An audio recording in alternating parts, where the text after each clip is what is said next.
जिगर मुरादाबादी। जो हम आज गजल करने जा रहे हैं, आदमी आदमी से मिलता है, इसके जो शायर हैं वो हैं जिगर मुरादाबादी।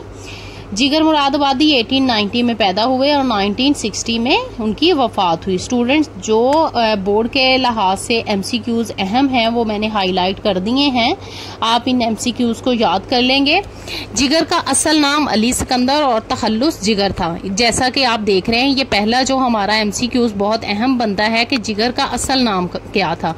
बहुत सारे स्टूडेंट्स उनके असल नाम से नावाकिफ हैं और तखल्लुस जो था वो उनका जिगर था। आप बनारस में पैदा हुए, लेकिन इनका खानदान वो जो बनारस से हिजरत करके मुरादाबाद में आ बसा था, इसी वजह से उन्हें जिगर मुरादाबादी कहा जाता था और वो उसी कलमी नाम से मशहूर हुए थे। उन्होंने अपनी जिंदगी में हज भी किया था और मदीना मुनव्वरा में रसूलुल्लाह सल्लल्लाहु अलैहि वसल्लम की शान में बहुत सी नातें भी कहीं।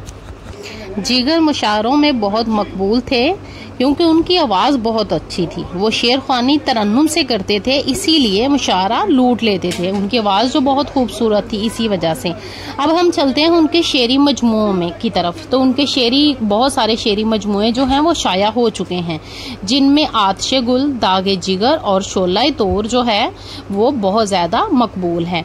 स्टूडेंट्स, जो MCQs बहुत अहम हैं वो आपको मैंने हाईलाइट कर दिए हैं। आप भी इसी तरह से अपनी बुक में उन पॉइंट्स को हाईलाइट कर लेंगे ताकि आपको पता चल जाए कि बोर्ड के लिहाज से हमने कौन से MCQs करने हैं। लेकिन आपने रीडिंग सबकी बहुत अच्छे से करनी है, पूरी रीडिंग कर लिया करें, लेकिन MCQs वही किया करें जो मैंने हाईलाइट किए होते हैं।